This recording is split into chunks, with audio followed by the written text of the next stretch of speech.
Assalamualaikum Pak Abul. Waalaikumsalam. Gimana nih Pak kabarnya hari ini Pak?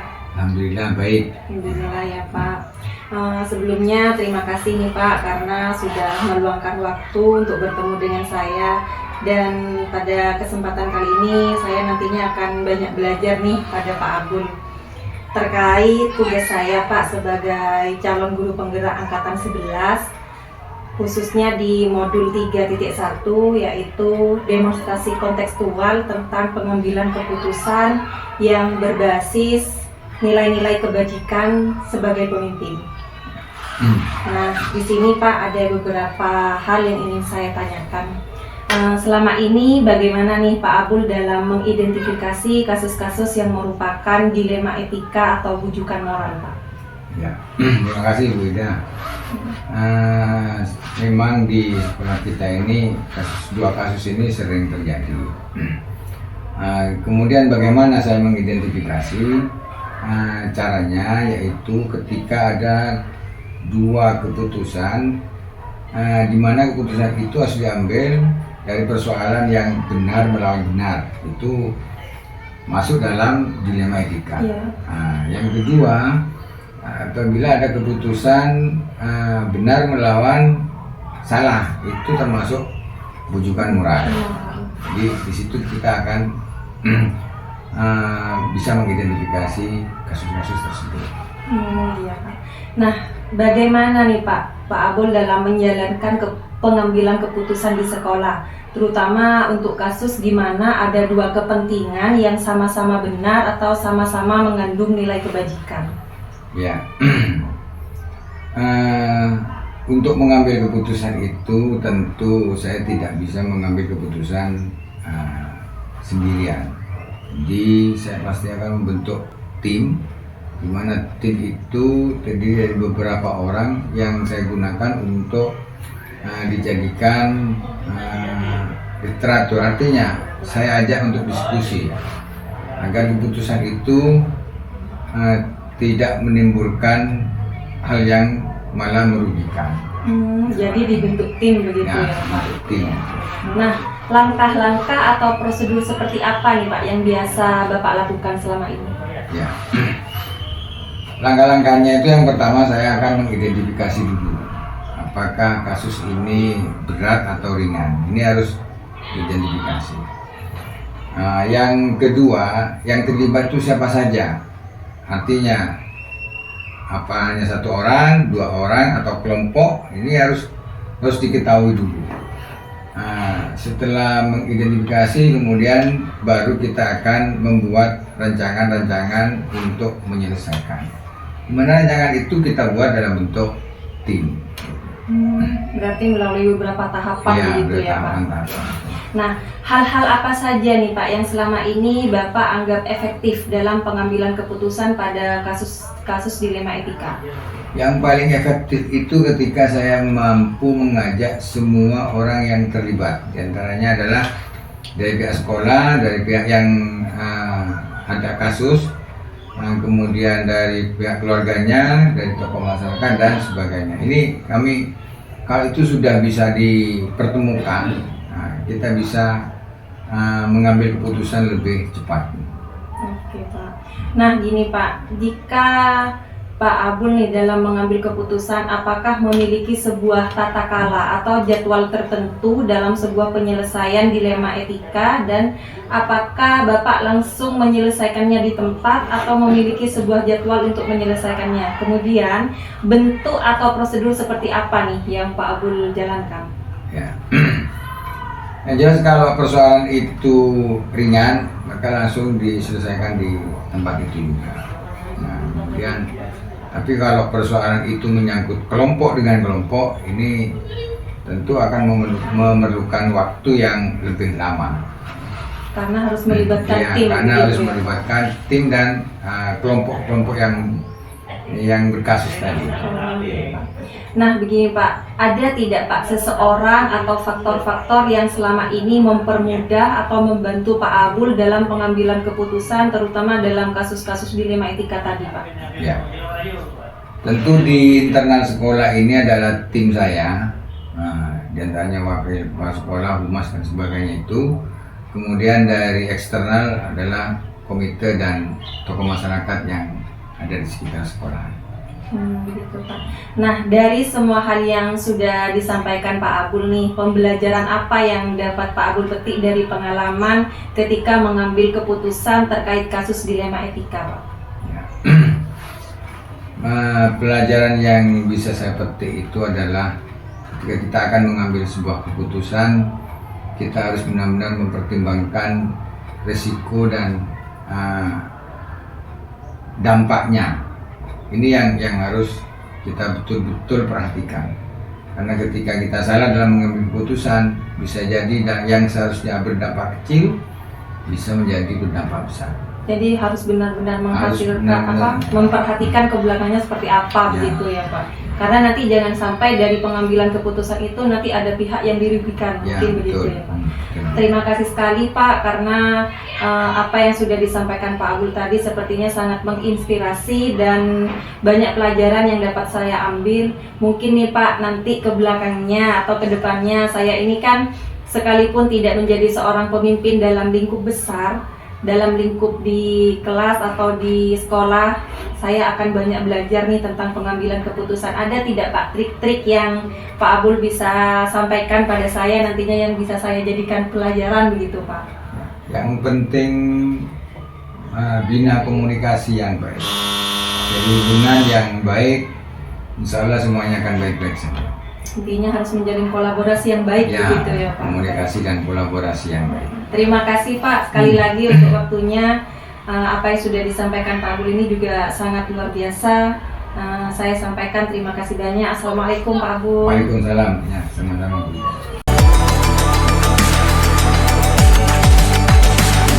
Assalamualaikum warahmatullahi ta'ala wabarakatuh. Waalaikumsalam warahmatullahi wabarakatuh. Alhamdulillah pada siang hari ini saya ditemani oleh Ibu Sofi Mariana dari SDN Pakandangan Barat 2 ya Ibu ya. Sebelumnya terima kasih banyak Ibu karena sudah meluangkan waktu untuk bertemu dengan saya, dan nantinya di sini saya akan melakukan wawancara, mengajukan beberapa pertanyaan kepada Ibu Sofi terkait tentang pengambilan keputusan.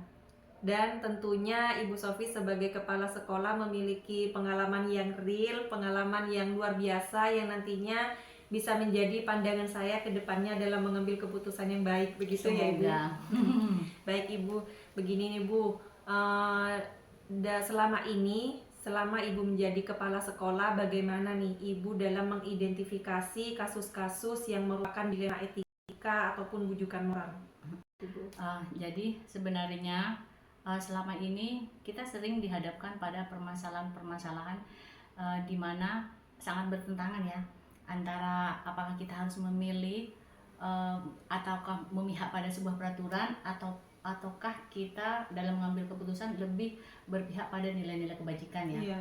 Apakah kita akan memilih pada nilai-nilai kebenaran ataukah kita akan memilih lebih setia pada orang tersebut ya, berkomitmen seperti itu. Kepedulian mungkin begitu. Atau ada lagi, apakah akan memikirkan hanya kepentingan orang tersebut personal, terus mengabaikan kepentingan kelompok.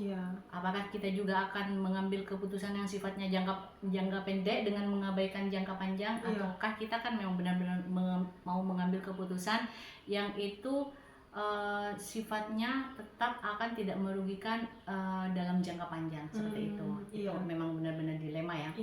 Kita sering dihadapkan pada permasalahan-permasalahan yang itu masuk dalam kasus dilema etika dan bujukan moral.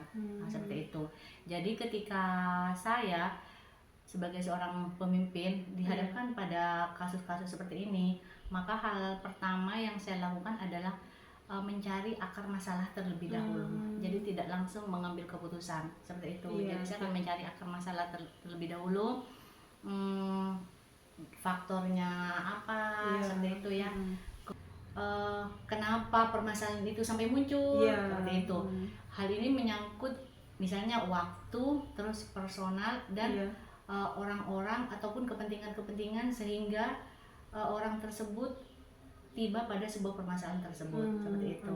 Nah, kemudian setelah saya mencari akar masalah tersebut, saya akan menguatkan dengan mencari informasi dari beberapa orang yang saya anggap itu adalah tim kecil dalam lingkungan sekolah kami. Berarti itu. punya tim begitu Iya, khusus benar. dalam pengambilan keputusan begitu ya Ibu? Karena mau tidak mau kita harus mengakui dalam sebuah organisasi di mana di situ banyak orang, banyak kepentingan ya. Jadi banyak tidak orang lagi memaksakan kepentingan pribadi, tapi di situ benar. kita harus melibatkan banyak pihak begitu. Nah, informasi itu kenapa saya ingin yang pertama itu dari tim kecil, bukan sembarang orang, karena saya yakin tim kecil yang saya bentuk adalah orang-orang yang memiliki dedikasi, loyalitas, integritas terhadap sekolah yang baik seperti itu. Berarti memang yang dijadikan tim kecil Ibu ini adalah orang-orang pilihan begitu ya Ibu. Dan itu juga bukan hanya berdasarkan naluri saya memilihnya, tapi juga karena setelah saya melihat bagaimana kinerja mereka terhadap dan pengabdian mereka terhadap sekolah. Nah, itulah saya yakin informasi yang akan saya dapatkan dari tim kecil itu 90% akurat lah seperti itu. Nah, itu akan menjadi bahan dalam diskusi tersebut. Awalnya memang keputusan itu tidak akan langsung saya ambil, tapi saya akan mendengarkan bagaimana pendapat-pendapat mereka seperti itu. Jadi begitu ya Bu. Jadi dengan cara mengidentifikasi, dengan cara mencari akar permasalahan, kemudian juga melibatkan tim, melakukan diskusi dalam forum, mungkin seperti itu ya Ibu. Dan selanjutnya nih Bu, bagaimana Bu Sofi dalam menjalankan pengambilan keputusan di sekolah Bu Sofi, terutama jika kasus itu sama-sama mengandung nilai kebajikan atau sama-sama benar? Iya benar, ini pertanyaannya hampir mirip pertama ya. Hampir mirip. Nah, ini memang memunculkan dilema sepertinya kalau kasus seperti ini ya Bu. Iya benar. Di awal tadi ya, ketika terjadi sebuah permasalahan ya, kan kita harus mencari dulu akar masalahnya, penyebabnya, kemudian informasi terkait dengan permasalahan tersebut. Nah, maka yang bisa kami lakukan, saya tidak mengatakan saya karena kami merupakan sebuah tim ya. Keputusan itu bukan hanya pribadi saya, tapi adalah keputusan bersama. Jadi saya akan mendengarkan, melihat dan merasa mungkin ya sebagai bentuk empati kita terhadap sesama rekan kerja terhadap permasalahan yang terjadi seperti itu. Selanjutnya nih Bu, langkah-langkah atau prosedur seperti apa nih yang biasa Bu Sofi lakukan selama ini dalam pengambilan keputusan di sekolah Ibu? Baiklah, ketika ada sebuah permasalahan yang muncul ya di sekolah terutama, nah saya akan mencari dulu secara pribadi dulu ya akar permasalahan tersebut seperti itu. Tentunya dengan melibatkan tim kecil di sekolah saya itu seperti itu. Soalnya apalagi saya pribadi sebagai pimpinan di sekolah, di lembaga itu, di sekolah itu, kan saya orang baru. Saya belum tahu secara banyak tentang lingkungan belajar di mana saya bekerja. Makanya peran tim kecil ini dalam pengambilan sebuah keputusan itu sangat urgent sekali. Nah, dari mereka saya bisa tahu akar masalah, penyebabnya dari permasalahan ini. Kemudian setelah saya mengetahui akar masalah tersebut berdasarkan informasi juga, kemudian saya akan membawa ini ke dalam forum seperti itu. Nah, di dalam forum itu pun saya tidak langsung mengambil keputusan, saya mendengarkan bagaimana pendapat rekan-rekan guru seperti itu. Yang dilibatkan ini rekan-rekan guru yang ada dalam tim atau yang semuanya, masih dalam keseluruhan? Kalau sudah masuk diskusi, berarti itu langsung melibatkan semua rekan guru, berarti secara keseluruhan begitu ya Ibu. Nah, ketika dihadapkan pada hal ini ya, saya akan berusaha bagaimana keputusan ini tidak bertentangan dengan peraturan. Ya, tapi juga tidak mengabaikan nilai-nilai kebajikan. Nah, semisalnya memang benar harus diambil keputusan yang itu mengabaikan nilai kebajikan, bagaimana kita pengambilan keputusan yang merasa nyaman, sekalipun tidak ada keputusan di dilema etika ini yang menguntungkan bagi salah satu pihak ya, seperti itu. Jadi jangan sampai nilai-nilai kebajikan itu melemahkan peraturan seperti itu. Kita kan semisalnya keputusan itu memang tidak nyaman, kita kan memberikan pengertian terlebih dahulu atau melakukan pendampingan secara persuasif. Luar biasa sekali ya Ibu. Selanjutnya nih Bu, hal-hal apa saja yang selama ini Ibu Sofi anggap efektif dalam pengambilan keputusan terutama pada kasus-kasus dilema etika? Iya benar. Oh ini berat ya. Saya kalau sudah bicara dilema etika pasti terbayang bagaimana supaya keputusan yang saya ambil itu menjunjung tinggi nilai kebajikan tapi tidak mengabaikan peraturan. Padahal itu sulit sekali ya. Iya. Jadi hal yang saya mendukung itu yang pertama adalah bagaimana iklim di sekolah. Iklim di sekolah itu artinya guru-guru tempat saya berbagi dan meminta pendapat itu mendukung secara moral terhadap keputusan yang akan kami ambil seperti itu.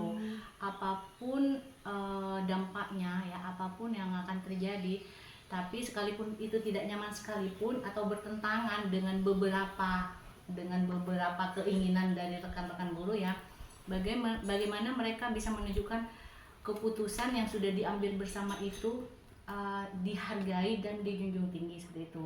Sekalipun memang misalnya tidak nyaman, ada guru yang memang tidak setuju mempertahankan keputusannya sendiri, tapi bagaimana mereka menjunjung tinggi hasil keputusan bersama. Jadi menghargai keputusan bersama. Ya, jadi gitu kan ya, Bu. sebagai pimpinan, sekalipun itu adalah keputusan bersama, tapi kan pimpinan yang memutuskan. Iya. Saya tidak sangat merasa bersalah karena itu sudah hasil kesepakatan bersama. Bersama. Ya. Kemudian ini lagi yang terpenting dalam sebuah dilema etika, bagaimana pihak menerima keputusan itu menerima dan menyadari bahwa itu adalah keputusan yang terbaik bagi dirinya. Seperti itu. Bukan hanya mungkin dia tidak akan merasa bahwa itu terbaik bagi dirinya karena ada kepentingan-kepentingan yang sangat dia butuhkan terkait dengan keputusan itu. Tapi bagaimana dia dengan kebijaksanaannya, dengan pengertiannya tidak hanya memikirkan kepentingannya sendiri, tapi lebih memikirkan kepentingan jangka panjang, kepentingan kelompok seperti itu. Soalnya kalau sudah berkaitan dengan sekolah itu kita akan melibatkan pada anak didik dan sekolah. Jadi jangan sampai kondisi sekolah dan kebutuhan anak didik kita itu terabaikan gara-gara salah mengambil keputusan. Iya, luar biasa sekali nih. Luar biasa sekali nih jawaban dari Bu Sofi. Nah, selanjutnya nih Bu, apakah Bu Sofi memiliki sebuah tata kala atau jadwal tertentu dalam pengambilan sebuah keputusan terutama dalam dilema etika ini? Dan jika memiliki hal tersebut, apakah Bu Sofi dapat menyelesaikan kasus itu di tempat atau memerlukan waktu atau bagaimana nih Bu? Sebenarnya kalau secara berkala seperti misalnya melakukan refleksi dan diskusi, misalnya berkala setiap bulan itu tidak ya, karena permasalahan itu muncul dan timbul di permukaan kan tidak ada waktu, tidak ada waktunya. Tapi yang membedakan ada permasalahan yang memang benar-benar harus segera diambil keputusan tanpa perlu kita melihat proses panjang seperti itu. Tapi ada juga memang harus kita mengumpulkan dulu bukti-buktinya, mencari akar masalahnya, melibatkan orang lain seperti itu. Mungkin itu agak ditunda dulu.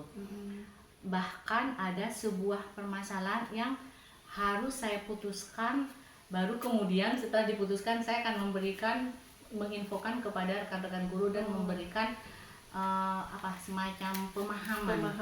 Iya. Kenapa? Karena setiap keputusan yang saya ambil yang sifatnya itu melibatkan warga sekolah itu tentunya adalah tanggung jawab kami semua. Jadi sebenarnya sekalipun saya anggaplah salah dulu mengambil keputusan tanpa melibatkan orang lain, namun karena sifatnya itu adalah urgent, maka yang mengharuskan saya mengambil keputusan waktu itu harus saya lakukan, baru setelah itu saya akan memberikan pemahaman. Pemahaman kepada berarti guru-guru. Iya, memang seperti yang disampaikan Bu Sofi tadi, kita harus tahu dulu nih apakah kasus ini memerlukan tindakan pada saat itu juga ataukah memerlukan waktu dalam penyelesaiannya. Begitu ya Bu. Oke Bu. Nah, untuk kasus yang misalnya ada sebuah permasalahan yang harus kita selesaikan segera, saya akan ketika mendengar atau menemukan permasalahan itu, maka mungkin pada waktu hari itu juga saya akan langsung mengumpulkan guru-guru, kita akan diskusi, sharing bersama bagaimana dengan kebutuhan ini. Hal ini biasanya terkait dengan kebutuhan murid, kebutuhan belajar murid itu harus segera diselesaikan seperti itu. Agar tidak berlarut-larut mungkin iya, begitu ya Bu. Tapi semisalnya ini ada keluhan dari orang tua sekalipun itu sifatnya pada murid tapi tidak Iya. langsung pada pembelajaran, misalnya karakter murid ya, Iya. ataupun misalnya dari guru sendiri ya. Nah itu baru mungkin saya akan sambil memikirkan langkah-langkah yang akan kita ambil, kita tunda dulu. Biasanya jadi di situ melibatkan tim di situ iya. ya Bu. Biasanya di sekolah itu saya setiap minggu ada semacam refleksi dan evaluasi dari kegiatan seminggu itu yang sudah berlalu. Iya benar. Jadi pada waktu itu saya akan membawa permasalahan seperti itu. Ini bagaimana? Nah, Iya. terus apa yang bisa kita lakukan? Oke. Apa efeknya? Tindak lanjutnya? Tindak lanjutnya Iya. bagaimana Iya, benar. gitu. Begini Bu, ada tidak Bu seseorang atau faktor-faktor yang selama ini mempermudah atau membantu Bu Sofi dalam pengambilan keputusan terutama dalam kasus dilema etika? Pasti ada ya. Iya. Seperti yang saya katakan tadi ya. Iya. Ketika ada utamanya yang sangat membantu dalam saya mengambil keputusan itu ya tim kecil dan rekan-rekan guru. Karena bagi saya rekan-rekan guru itu bukan hanya garis bawah-bawahan, bukan ya. Iya. Mereka adalah mitra saya seperti itu. Ketika mengambil keputusan itu tidak ada beban batin yang sangat seperti itu. Iya, karena memang sudah melibatkan rekan-rekan guru di sekolah. Iya, ya, benar. begitu ya. Karena bagaimanapun juga dalam dilema etika itu ketika harus memilih antara benar lawan benar, itu adalah sesuatu yang sulit ya. Iya. Di lain sisi kita ingin membantu, tapi di lain sisi kita bertentangan misalnya dengan peraturan ya, dengan kesepakatan bersama seperti itu. Jadi yang sangat membantu saya adalah dukungan moral guru-guru yang sangat support dan sangat menghargai. Kecuali kalau misalnya ada guru yang dengan egonya sendiri, merasa benar sendiri, atau merasa menjadi pahlawan sendiri, atau merasa dia sangat dipentingkan dan hanya misalnya keputusan yang berasal dari dia yang harus diambil, itu sangat sangat membuat merasa tidak nyaman seperti itu, tidak mendukung sekali dalam ketika pengambilan keputusan seperti itu. Berarti memang rekan-rekan guru yang dedikasinya sangat baik dan termasuk tim kecil yang sudah Ibu buat itu juga cukup membantu ya Iya, dalam sangat pengambilan membantu, sangat iya, membantu benar. dalam pengambilan keputusan. Oke nih Bu. Nah mungkin ini nih Bu, selama ini sesuai dengan apa yang sudah disampaikan Bu Sofi tadi, ada tidak pembelajaran yang dapat Ibu petik dari pengalaman yang sudah Ibu lakukan dalam pengambilan keputusan selama ini Bu? Pasti ada ya. Pasti ada ya Iya. Bu. Jadi pembelajaran yang bisa saya dapatkan dari pengambilan keputusan ini, dalam pengambilan keputusan kita tidak bisa hanya mengandalkan pemikiran atau pengetahuan, keterampilan ataupun naluri kita sendiri seperti itu. Kita harus melibatkan orang lain. Karena apa? Dari orang lain kita akan mendapatkan ide. Ya, 3 kepala itu lebih baik dari 1 kepala. Iya. Karena kalau pemikiran itu hanya berasal dari saya sendiri, itu belum tentu itu baik untuk orang lain. Tapi ketika saya meminta pendapat dari orang lain, mungkin pendapat mereka kan beda dengan saya. Siapa tahu dari pendapat mereka itu akan memberikan kebaikan bagi orang lain juga seperti itu. Oke, wah luar biasa sekali nih Bu Sofi pengalamannya. Sekali lagi terima kasih nih Bu Sofi untuk semua yang sudah Ibu sampaikan tadi. Wah memang luar biasa sekali. Semoga tidak salah ya. Sebenarnya tidak ada yang benar atau Iya, salah ya benar. Bu, karena kita di sini juga saya juga belajar sharing. ke Bu Sofi ya. Terima kasih sekali lagi ya Ibu untuk waktunya dan terima kasih juga karena sudah menjawab apa yang sudah saya tanyakan ke Bu Semoga Sofi. membantu Iya, ya. dan semuanya memang sudah sangat luar biasa menurut saya ya Ibu. Sekali lagi terima kasih Bu Sofi. Assalamualaikum. Sama-sama. Waalaikumsalam warahmatullahi wabarakatuh. Mari wujudkan mimpi kita, bersama kita pasti bisa. Ku tahu ini takkan mudah, tapi ku yakin kan tercipta. Bangun manusia merdeka, berbudaya Pancasila.